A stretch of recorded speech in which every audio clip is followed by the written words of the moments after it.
Hello, fellow battle buddies, recruiter rock stars, good morning. I apologize ahead of time that you're not able to actually see my face, but I am Sergeant First Class Sparks. I'm an AGI recruiter in mighty Naperville, Illinois. This is my first time actually going live, so please bear with me if I have any type of technical issues. I do fall under the Chicago Recruiting Battalion, under the 3rd Brigade. I'm here today to review with you a trade-out program that hopefully we are all familiar with. Hello, fellow battle buddies. It is the Partnership for Youth Success Program, I apologize ahead of time that you're not able to actually see my face, otherwise known as PaYS. I'm an AGI recruiter in mighty Naperville, Illinois. This is my first time actually going.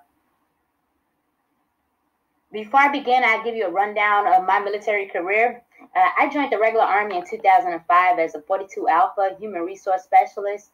I served at Fort Hood, Texas for a total of 6 years, did a couple of deployments. I spent another 2 years actually at Fort Leonard Wood, Missouri as a drill sergeant.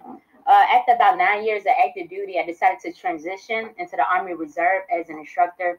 I drilled personally out of Silver Springs, Milwaukee, and Homewood, Illinois as an instructor at 009 Golf for approximately 5 years. And honestly, I love the reserves. However, I was kind of anxious to get back in my boots. So the quickest way for me to do that was to join the AGR program as a 79 Romeo. So that's where I am today. This is my first year as a recruiter. I just completed it June 3rd, and I love it. It's a journey and a challenge so far. So I hope you guys are loving what you do as well. But enough about me. Today, to assist us with our brief, I have with me Donna Morales, who is the 3rd Brigade Market Analyst. She actually covers the Chicago, Milwaukee, and Wisconsin battalions. Also with us is Sergeant First Class Stoll, who has actually assisted me with the coordination of today's brief. So thank you to you all both. If you all have questions, please feel free to leave a comment. Myself and Donna will do our best to try to answer them during the presentation, but feel free to take notes. That will assist you down the line. Also, I'll post these slides in the forum as well. If you all have anything, please let me know. So without further ado, I'll get right into it, and we'll begin with the PaYS overview for today. This is our agenda. I'll give you a second to actually look over that. Key takeaways is going to be the recruiter responsibilities and some of our best practices as recruiters, along with the PaYS Sessions report. I'm not going to go too much into detail about that now. However, it does let us know as recruiters how successful we are to get people to actually join and sign up for this PaYS program. Last but not least is some of the benefits and resources that are available to partners who do decide to join the program with the United States Army. All right, so what is the PaYS program? It is a strategic partnership between the United States Army and a cross-section of corporations, companies, and public sector agencies. So back in the year of 2000, the big Army was looking for something that would appeal to young men and women, something that would probably spark their interest in joining. So the PaYS program, it was developed at that time.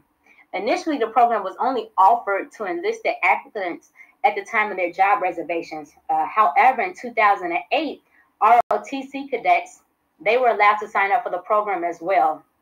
The PaYS program, it guarantees Army Reserves, National Guard, and active duty soldiers up to a total of 5 job interviews, which is great. But ROTC cadets, they're only entitled to 2 job interviews. However, it is currently in the works to increase the cadets guaranteed interviews to a total of 5 as well. Now, PaYS is known to us as incentive option number 50. So before we go on, I do want to emphasize this is a free program. So just imagine as being recruiters that we are now and then placing us into civilian workforce to do the same job, to try to fill different job positions, how difficult that could be. And then here the Army says this is a free workforce pool for you guys to get soldiers and leaders to actually fill these positions, and how much easier it would be for us to do that job at no cost.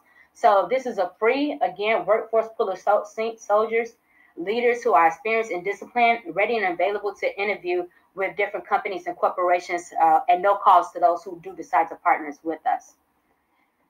So moving right along,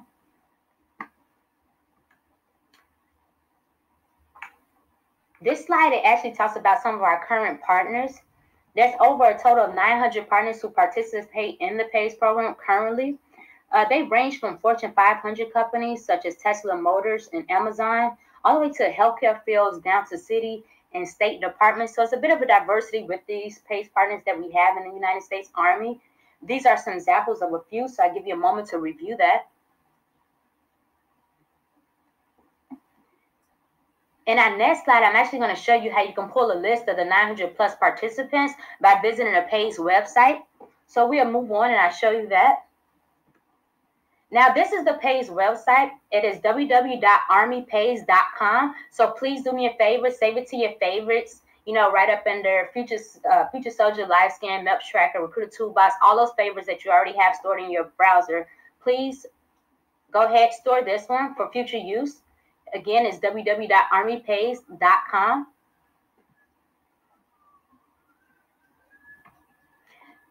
Now, on this slide, in the top left-hand corner, there's a snapshot of the home page. If you were trying to pull the list of those 900 partners, you would click on the current partners. All right. You could scroll down to the list of PaYS partners. After doing so, the page in the bottom right-hand corner of the slide, it will appear. To the right far of the page, you will see there's a list of PaYS partners. Now, in my example, I have 7-Eleven actually circled. So if I was to click on 7-Eleven, it's going to hyperlink and take me directly to the company's website.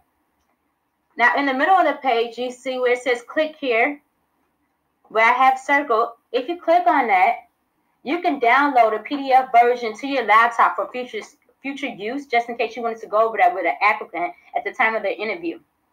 So as recruiters, now you can ask yourself, what's in it for me with them? So a guaranteed job interview with a company that a prospect may be interested in, it can be used to give him and her the initiative to actually buy into the Army. And that is the purpose of the PaYS program. So it should be appealing to them. So what's in it for us is a potential contract. Our job is to put them in boots. So we need to use this program to our advantage. Now, what's in it for everyone else that's involved? To me, it's a win-win opportunity for everyone.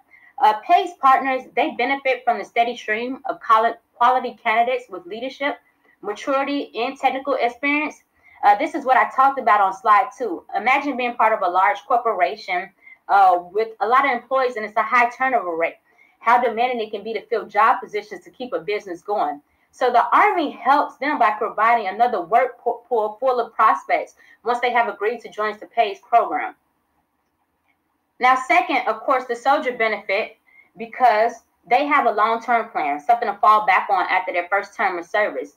They have guaranteed job interviews lined up with employees of their choice, and this could potentially lead to help them with employment or a new career once they finish with the military. America benefits, some of you probably quickly thought, how can America benefit from the PaYS program? But think of the work ethic, the values, and leadership skills that the Army has instilled in us. Now think about taking all that into the civilian workforce, and it's a recipe for success.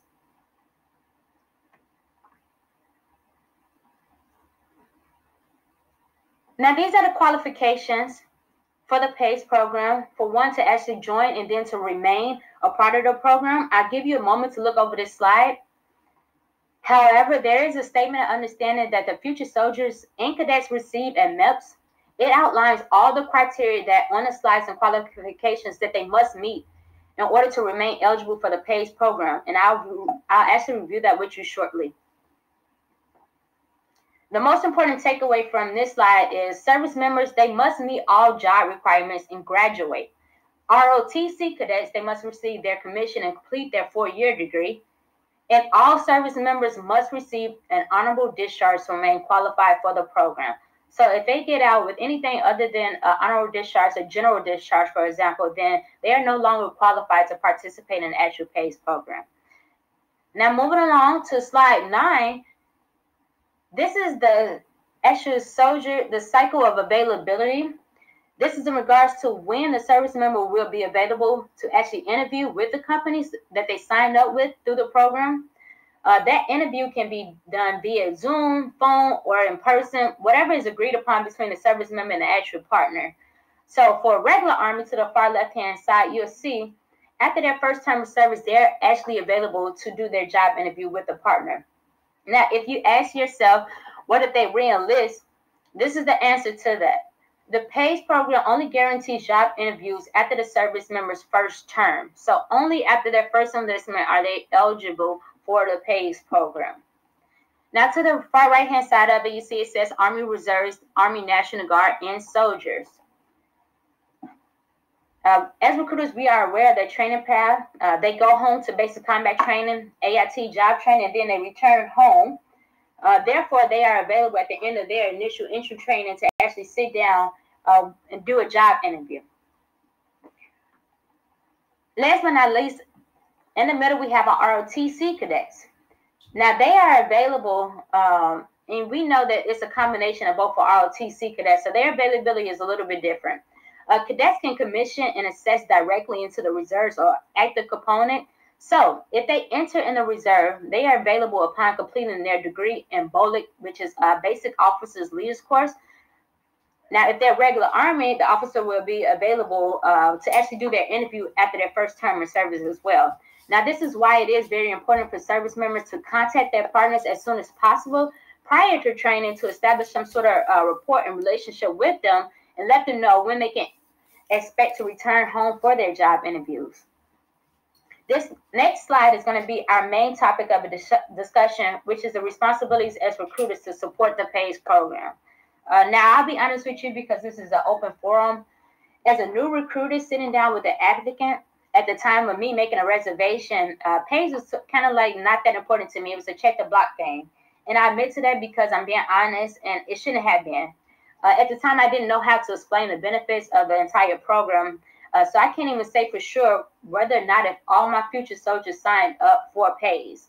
But because of working with Donna over the past month of this topic and hearing her enthusiasm over the phone about PaYS, I know for sure now every applicant that I enlist, I am going to get them to sign up into the PaYS program. And also, I want to ensure that they take advantage of this incentive and select the maximum amount of interviews, which is a total of 5. So that is the first and foremost of our main responsibility to ensure every applicant we process signs up for the PaYS program. And believe it or not, there's a way to track the stats on how many future soldiers enroll in the PaYS program by component from brigade level to company level. And we'll go over that soon as well. Now, our next responsibility is to actually promote the program by providing RPI to qualified applicants. I know we have a lot of RPI laying around in our offices, but if you all are going out or someone comes in, make sure that you give this to them because, again, this program is supposed to be used to actually help them to buy in and appeal to that generation. All right? During the Army interview, this should be a hot topic of discussion, PaYS, especially for those who are interested in the Army Reserve. Giving them something to come home and look forward to in their future once they get finished with training is kind of an incentive to say, okay, I want to join. I actually want to be a part of this PaYS program. All right. So you can go to the PaYS website with them, as I mentioned earlier. Browse through some of those most appealing companies or companies that best relate to their interests. And this can be used as your closing. And I'm not for sure if you guys know this, but if you're looking at jobs at GoArmy.com, with an applicant, if you click on, let's say, for instance, in the search box, they're interested in 42 Alpha Human Resource. So I type in the search box 42 Alpha, that comes up. At the bottom of it, where it has the job overview, it has the duties and descriptions and everything. At the bottom, immediately at the bottom, it has the PaYS partners that are associated with 42 Alpha Human Resources. So they know if they select their job that they can choose these different partners in order to interview with. All right. So that was just some food for thought if you guys did not know that. Now, the third bullet, it states ensures PaYS partner futures soldiers understand the program and the impact it could have on their future employment and career goals. This is what I just discussed. However, in order for us to explain the PaYS program to our future soldiers, as recruiters, we have to understand the programs ourselves. So hopefully this training will help us and give us some more insight. Another responsibility we have is to ask future soldiers if they signed the statement of understanding. Not sure if you guys are familiar with this, but it's completed at MEPS while sitting down with a guidance counselor. First, the future soldier actually signs it after reviewing it with them, and then the guidance counselor will sign it. And we'll go over the statement of understanding on our next slide. Now, it's also important that we ensure that the future soldier has a valid personal email and phone number in Recruiter Zone. As I discussed on slide 8 about the soldier availability and a future soldier building rapport with the partner prior to leaving for training, it's important to maintain communication between the two in order to arrange that interview. So we all know once an active duty service member ETSs that .mil email address, it expires. So if there's no personal email address on file or phone number and the soldier member never reaches out to the partner, ask yourself, how can the partner contact them? Now that partnership is broken, and the goal for us is to actually eliminate that. So we have to take full responsibility and ensure that they have a valid personal email on file in Recruiter Zone. Now, I won't beat a dead horse, and I talked about the future social contact and the PaYS point of contact to establish rapport. And there's nothing wrong with us as recruiters to follow up with them and asking them if they've done so already. So let's move on to the statement of understanding.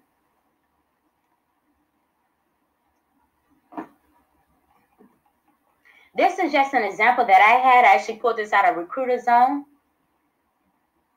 This will be uploaded into the service member's record by the guidance counselor at MEPS. So if the soldier loses it, as recruiters, we can print it out for them again. At the top of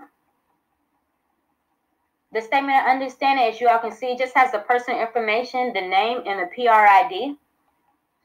Now below, it has routine uses, and there's a very important statement in there. And I'll read that key part that re-emphasizes how important it is to have that valid email address and phone number on file.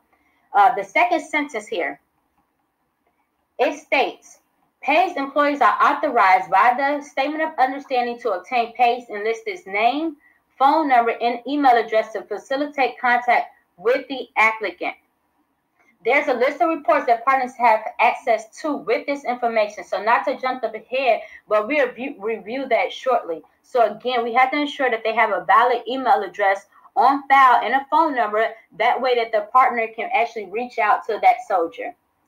Now, beneath the disclosure statement, you'll see all the employers the future soldier has signed up with for the interviews will be listed in this section here.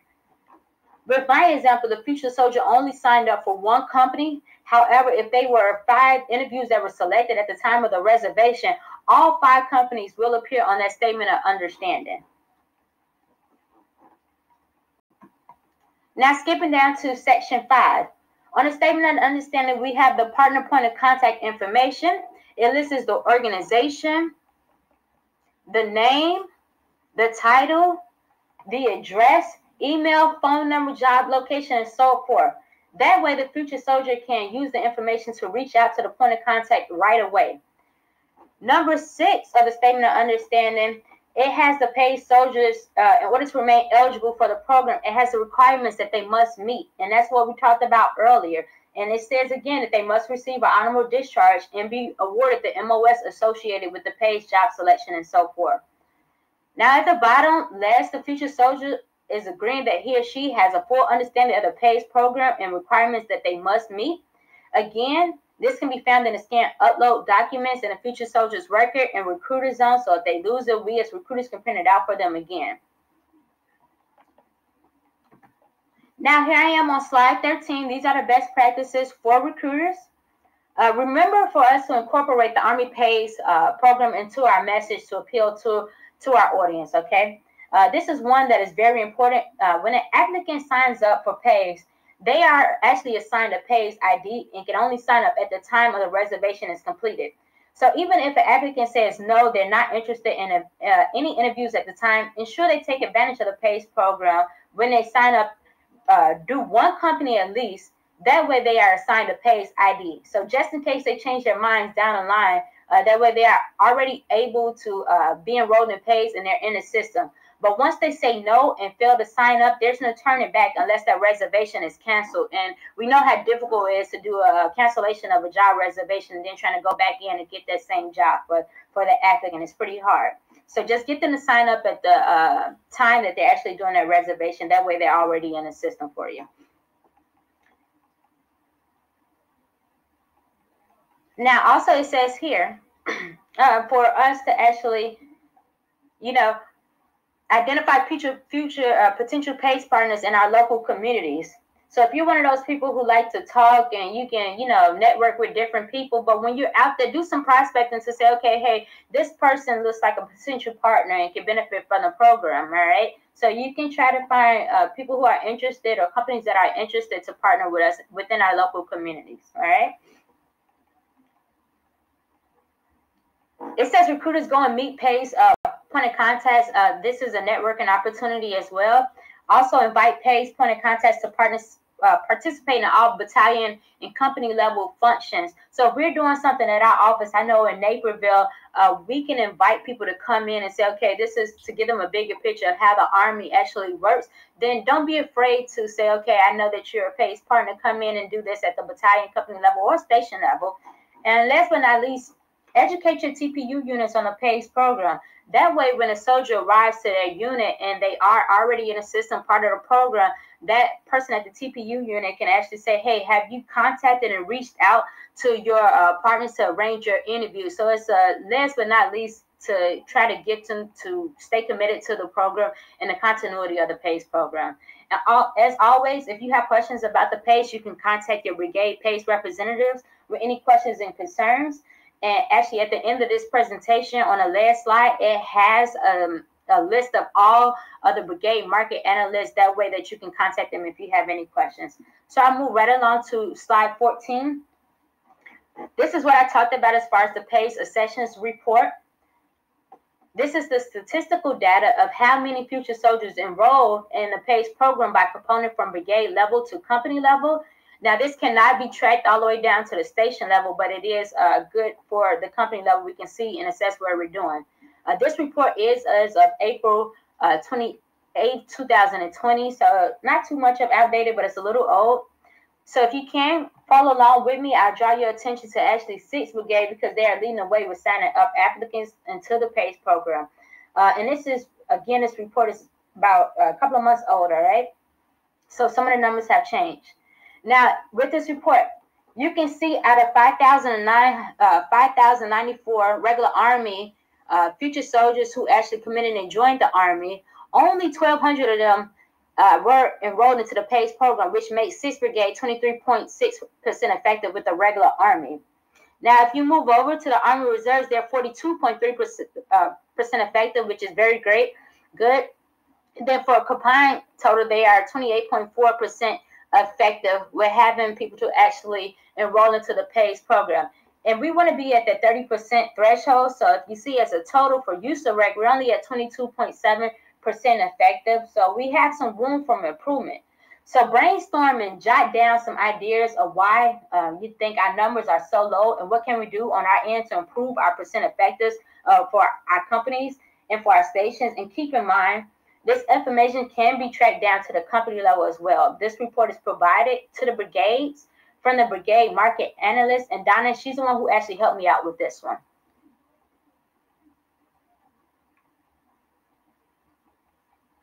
Now, speaking of market analysts, let's take a quick look at some of their responsibilities. One, they ensure companies maintain a dedicated PaYS point of contact for the duration of the partnership. Also, they train and validate internal reporting systems with partner companies to help ensure incoming soldiers are identified. And we'll take a look at some of those initial internal reports available to PaYS partners, which tracks the incoming soldiers.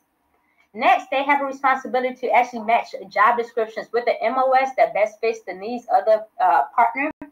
And then they facilitate companies through the process of joining the PaYS program. And last but not least, they assist recruiters and partners with the PaYS questions or concerns that we may have. So they're there to support us as well. Now, this next slide, it just gives you some insight on the process of a company becoming a actual potential partner.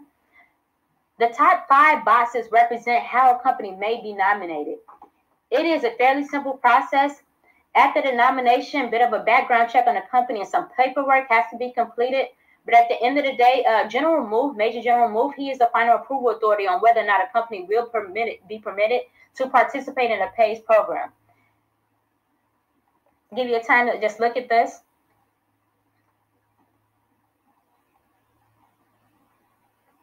Now, if the companies are approved, it is totally optional if they want to have a partnership signing ceremony. And this is what this slide represents. It's good publicity for them to show that they're military and veteran friendly. So this is just an example of one of those partnership signing ceremonies. Slides 18 and 19 are some examples of partnership benefits. I'll give you a quick moment to look at this as well.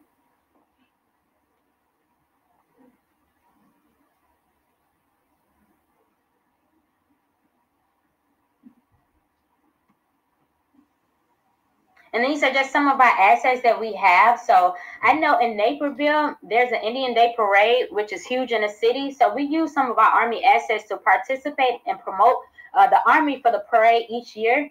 As a partner, they can take advantage and participate in some of the same community opportunities with us if they do decide to partner with the Army. Now, on slide 20 is the online reports that partners have access to track incoming soldiers. This is an example of some of the reports available and how one of the reports actually look. As you can see, it has the soldier's name, the PaYS ID, email, phone, date available, the job title, and so forth. So again, it's very important to make sure as recruiters that we ensure that the soldiers have a good email address. And it shouldn't be, as an example, you see that it's a .mil. It shouldn't be a .mil. It should be a personal email address along with a good phone number. Again, the market analyst is responsible for training the PaYS coordinators for each company on how to assess and pull these reports. And as a courtesy, with that personal email on file, the market analyst actually sends out an email 1 year out asking if the soldier will ETS. Now, a second email is sent out 6 months to just confirm. This way, the information can be relayed to the partners of any changes with the availability of soldiers for interviews. Slides 21 through 23 are some of the websites and resources that are available to partners. The most important two are the Soldiers for Life website, because partners have an opportunity to have jobs postings shared on the website and sign up to attend recruiting events on military bases. So that's good for the partner, make a presence with some of those soldiers that are transitioning out. The second is the Army PaYS Now program. This one is important because it gives them access to PaYS soldiers who are looking for employment. So I'm not 100% sure if you guys ever heard of Army PaYS Now. I know when I first started talking to Donna about PaYS in general, I was not familiar with the Army PaYS Now. So here's some information about PaYS Now for future soldiers. 1, in order for them to access PaYS Now, they must contact the PaYS help desk at Fort Knox to gain access and already be a member of the PaYS program. That's what I talked about earlier. They have to have a PaYS ID in order to sign up for PaYS Now. 2, if a TPU soldier moves to a different state, or even if someone says, okay, I'm going to enlist out of Illinois, however, I'm going to move to Nevada once I get finished after my first term of service, and they don't want to do the interviews or have the same partnerships that they had initially when they signed up, they can get their PaYS ID, actually have access to PaYS Now, so that they can seek and gain interviews within their companies in their range. So they can actually change who they partner with initially, as long as they sign up for PaYS Now, have a PaYS ID. If they decide to move somewhere, they can find companies within their range to interview with. And 3, once a soldier has access, they can create a resume that partners can view and contact them for interviews. Now, I wonder how many of us actually knew that about PaYS Now before this. I know for a fact, again, I did not know. All right, so getting back on track, some of those are just resources available to partners once they have committed to the program. This is an example of the PaYS newsletter that's sent out every month to brigades. It also can be found on the PaYS website that we went over earlier. It has this information about the program updates, success stories, and partner events. Now, again, if you want to view this in full, visit the PaYS website that you save in your favorites, hopefully. All right. These are some of the social media that's out there available for PaYS. They are everywhere. They have Facebook, Twitter, YouTube, even Snapchat. So follow them. They post hiring notes, upcoming events, company milestones, and some testimonials of success stories. And speaking of some success stories, here's some photos of some.